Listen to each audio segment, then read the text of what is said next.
So if we take the major 9 chord, we can split this into 2 triad. And the formula states if you take a major chord in your left hand, and then if you take another major chord in the right hand, the distance a fifth from the root chord in the left hand, you get a major 9. See? So a major chord over here. This is the fifth of the chord, right? First, third, fifth. So if I build a major chord starting with the G in that right hand, I get a major 9 chord. Welcome back everyone to another piano lesson with Warren. My name is Warren McPherson. If you're new to the channel, this is a channel where you learn about gospel music and particularly how to play piano by ear. Theory, ear training, chord progressions, reharmonization techniques, all of that good stuff. You can learn a lot of that over here at Piano Lesson with Warren. So if you have not subscribed to the channel yet, please consider hitting that subscribe button and the notification bell so you'll be notified when I post new content, which is weekly. In today's tutorial, we're going to take a look at 9th chords, easy formulas that you can use to remember 9th chords. In tutorial 192, I talk about easy formula to memorizing and learning 7th chords. So if you haven't checked that out yet, the link for that is in the description. You can check that out. In today's tutorial, we're going to talk about 9th chords, particularly the major 9 chord, the dominant 9 chord, the minor 9 chord, the minor major 9 chord, the diminished 9 chord, the minor 9 flat 5 chord, and the augmented 9 chord. So stay tuned. We're going to talk about all of those 9th chords when we return.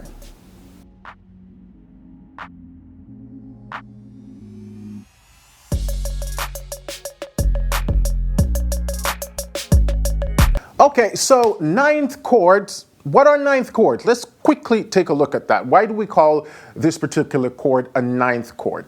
It all depends on intervals. Whenever we try to name a chord, we look at the lowest note and the highest note in the chord when the chord is in root position, and the chord is usually named based on that intervallic distance. So in a 7th chord, we call it a 7th because the distance between the root and the highest note is usually an interval of a 7th.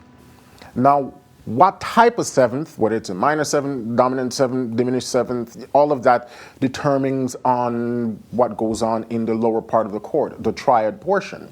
So in this case, we would have a major 7th chord because the first part of the chord is major, and then also the interval of between the root and the 7th is a major 7th, right? So we have a major 7th chord.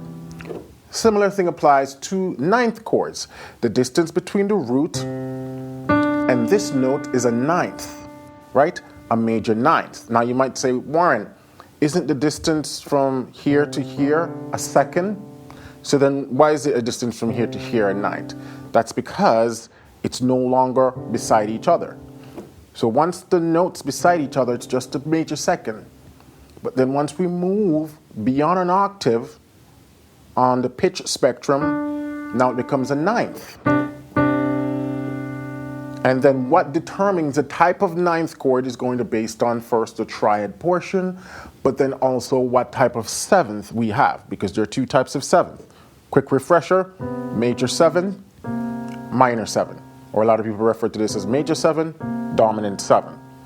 So if we have a major chord with a major 7, then it becomes a major 9. If we have a minor chord with a major 7 and a 9, the chord now becomes a minor major 9. Because we don't have to say the 7. Some people might say minor major 7, 9. That's just too much.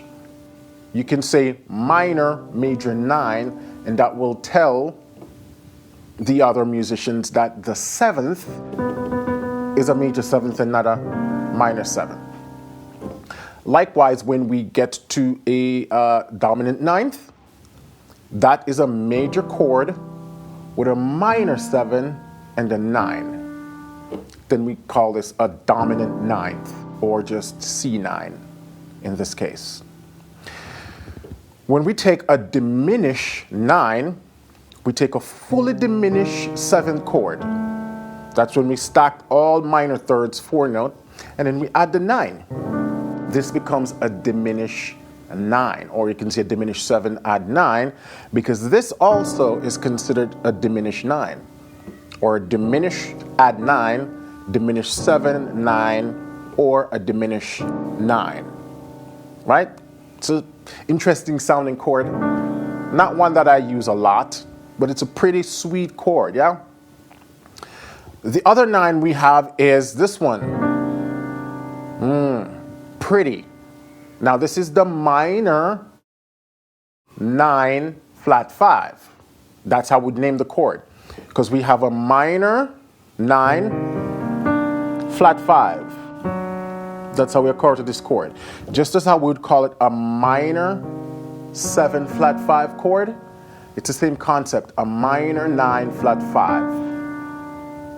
And this is also known as the half diminished in the classical theory, so then that would become a half diminished 9 if you want to use that terminology as well. And the last one is the augmented 9. That's when we have an augmented triad with a minor 7 and the 9. We call this an augmented 9, or a C9 sharp 5. You might hear that referred to as a C9 sharp 5 or a 9 sharp 5 chord. It's the same thing. Now we can even go a step further and talk about this one. This one is a strange sounding chord. This we could call a C augmented 9, or C augmented major 9, because we have a major 7 in the chord. C augmented major 9. So those are the different types of 9th chords we're going to take a look at today. So now let's talk about the formulas. Let's first take a look at the major 9 chord. And by the way, I have a PDF that outlines all of these formulas that we're going to discuss today. You can download that for free. The link is in the description of this video. Download that PDF so you have that handy whenever you need to refresh. All right? So link for that's in the description. Let's take a look at the major 9 chord, because we can build these 9th chords using just 2 triads, right? So if we take the major 9 chord, we can split this into 2 triads. And the formula states if you take a major chord in your left hand, and then if you take another major chord in the right hand, the distance a fifth from the root chord in the left hand, you get a major 9. See? So a major chord over here. This is the fifth of the chord, right? First, third, fifth. So if I build a major chord starting with the G in that right hand, I get a major 9 chord. Anywhere you go and apply this formula, you get a major 9 chord. So if I go to F sharp, build an F sharp major, on the 5th note of F sharp, build another major chord, you get a major 9.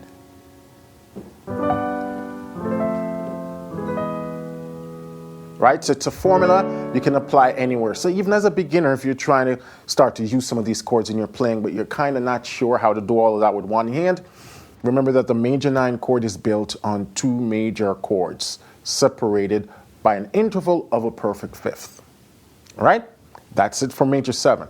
Let's take a look at the next chord down the line, which is the minor 9 chord. The minor 9 chord is sort of the opposite of the major 9 chord. If we take a minor chord in the left hand, and then in the right hand, we're going to do the same thing. We're going to, on the 5th note, build another minor chord.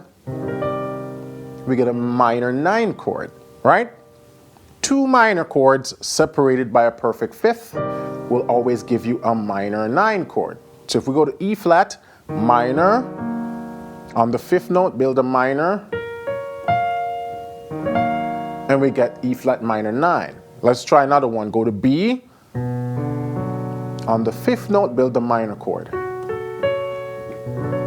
and you get B minor 9. right?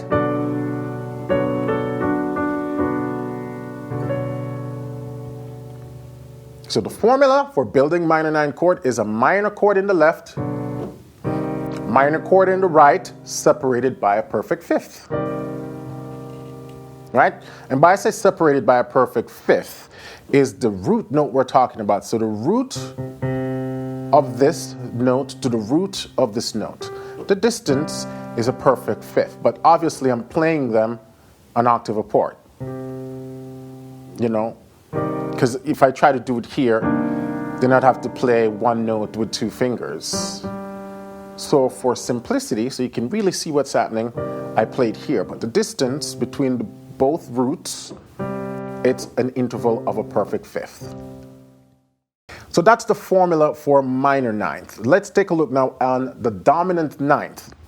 So dominant ninth, if we take a major chord in the left hand, and then on the 5th note, we're going to build a minor triad, we get a dominant ninth. Right?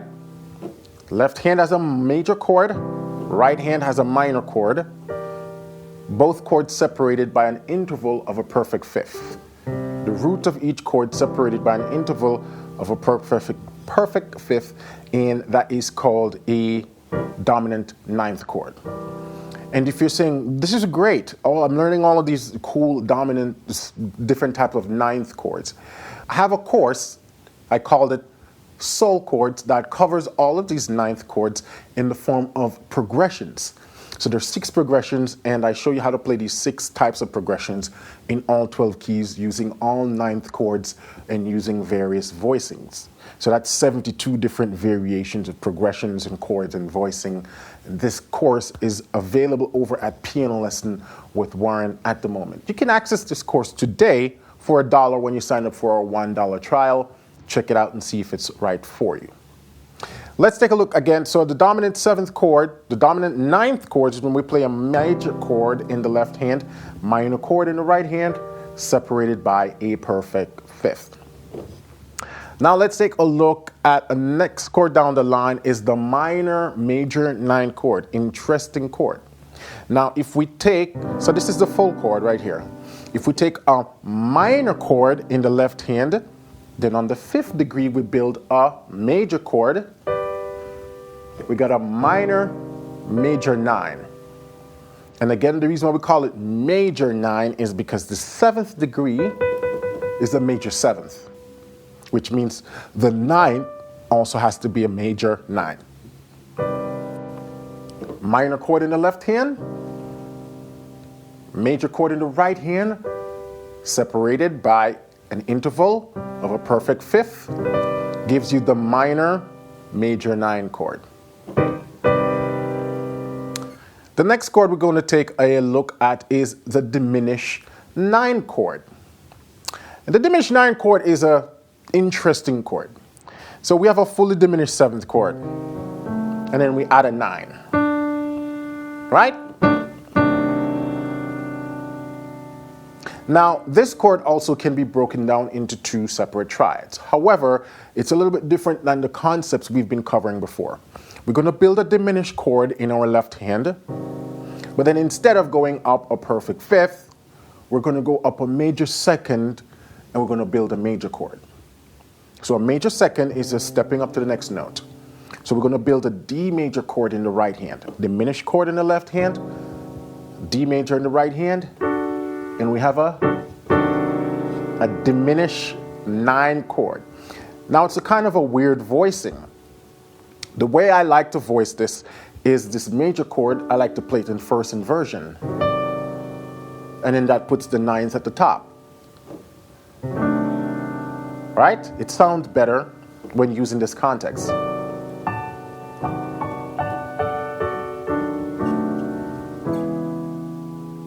Right?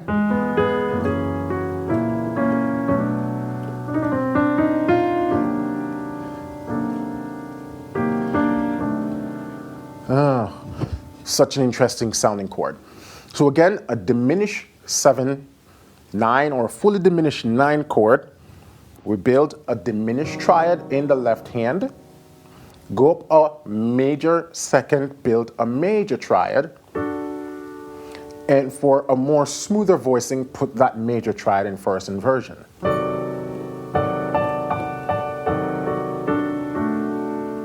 And that gives you the diminished 9 chord, or the fully diminished 9 chord.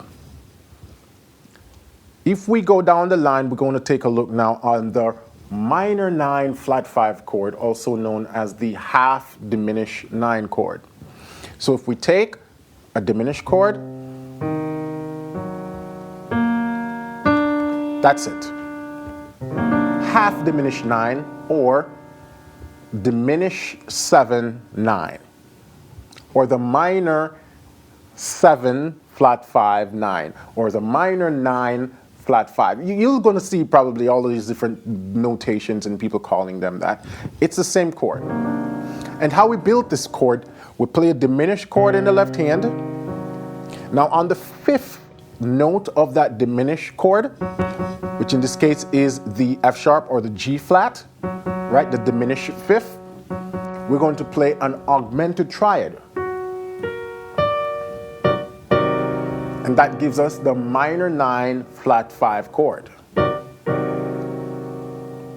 And this is separated by the interval of a tritone or of a diminished 5th. Remember, tritone is just a distance of 3 whole steps. 1, 2, 3. So a diminished chord in the left hand, an augmented triad in the right hand, separated by an interval of a tritone, gives you the minor 9 flat 5 chord, or the half diminished 9 chord. Let's try it on a different note. We're going to do G flat. A flat. So we're going to play a diminished triad on A flat. Then we're going to go up the distance of a tritone, or the 5th note of that diminished triad. Then we're going to build an augmented triad.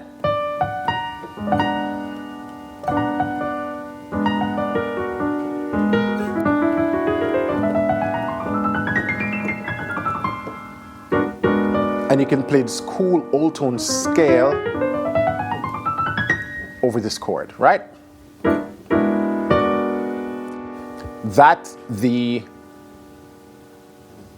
minor 9 flat 5, or half diminished 9, or minor 7 flat 5 9, all of those variations still referring to the same chord. Now let's jump to the last 2 chords we're going to talk about are augmented bass. But let's look at the augmented major 9 chord first. It's a very interesting sounding chords, not one that I can say I've used a lot. I don't even know which context I would throw a chord like this in, to be honest. I would have to play around with it. But it is a real chord. It's called the augmented major 9 chord.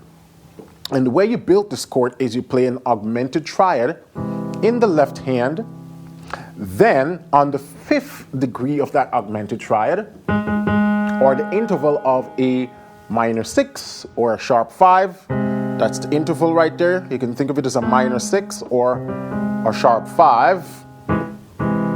We're going to build a diminished triad. And you get the augmented 7-9, or the augmented major 9 chord. A diminished triad in the left hand, separated by a sharp 5 interval or a minor 6 in the right hand, diminish, and that gives you the diminished major 9 chord. Let's try it on another tone. Let's go to the key of A. We're going to play an A augmented triad. And then on that 5th degree of that triad, we're going to build a diminished triad. And that gives you the augmented major 9 chord. The last triad we're going to take a look at now is the dominant 9th. And this is actually a chord that is used fairly often. I use it a lot of times in progressions, especially when I'm on the 5 chord. But the strange thing is that this chord cannot be broken down into 2 triads. See, all the other 7 chords we looked at before can be broken down into 2 major triads. or two minor triads, or a combination of diminishing major or diminishing augmented, they can be broken down into two triads. With this one, it cannot be broken down into two triads. The first half of the chord obviously is augmented. But then if we look at the remaining notes, or if we take this portion and put it in the right hand, it doesn't form another triad by itself. If we invert it, it kind of gives us a shell version of a dominant seventh chord. So that's the closest thing we can come up with. So if you want to turn this into a formula, you can say, well, the augmented 9th chord is just playing an augmented triad in the left hand, go up a distance of a minor 7, and play a shell version of a dominant 7th chord, or a dominant 7th chord without the 5th. It's kind of a weird formula, which is why I didn't add it to my list. So when you download the PDF, you won't see this chord added, because I just don't think it fits the criteria that it works nicely for the other chord, which is combining two triads, right? So this one doesn't fit the formula. Dominant, an augmented 7, and add the 9. Or an augmented triad, play a dominant 7th chords in the right hand without the 5th, the distance of a minor 7. You know what I'm saying? It gets too worthy and a little bit too complex. And if you add the full dominant 7 chords, it gives you an augmented 11th chord. But that's the augmented 9th chord, and it's actually used fairly often. All right, so I trust this was enlightening and educational for you. That's what I have for you in this tutorial, how you can take 9th chords and break them down into just two triad versions. So as a beginner, later beginner, you're trying to wrap your head around this 9th chord system, you can use this formula for now to really see how these chords work, how they're put together, and you can easily start voicing them with just two hands, two triads. And as you get more comfortable, you're going to be able to sort of shed these formulas. But I just wanted to shoot this video to break this stuff down for you. All right? So, thanks for watching. If you love this content, you want more of this stuff, especially in a more systematic way that you can utilize it in actual music, progressions, more theoretical explanation, I offer that and so much more over at pianolessonwithwarren.com.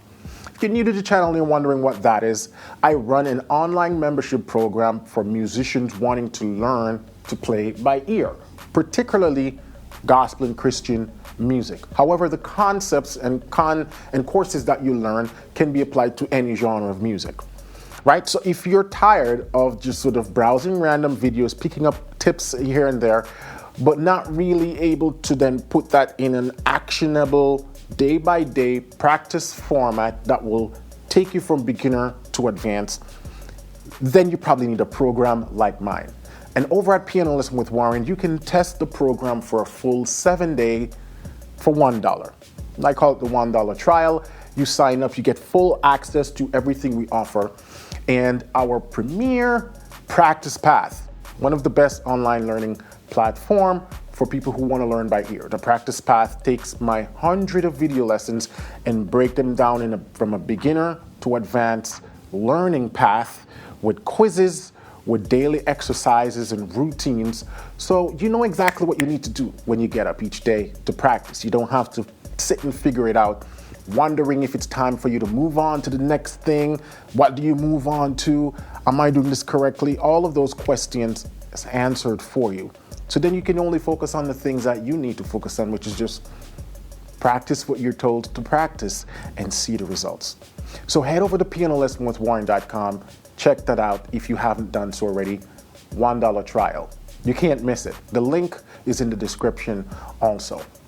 And in addition to that, as mentioned earlier in the video, the PDF for everything taught in this video is available as a free download. So you can click the link and download that as well, so you have it handy whenever you need to review these concepts. So you don't have to constantly come back to the video and try to rewind and fast forward to see exactly what was said relating to each chord.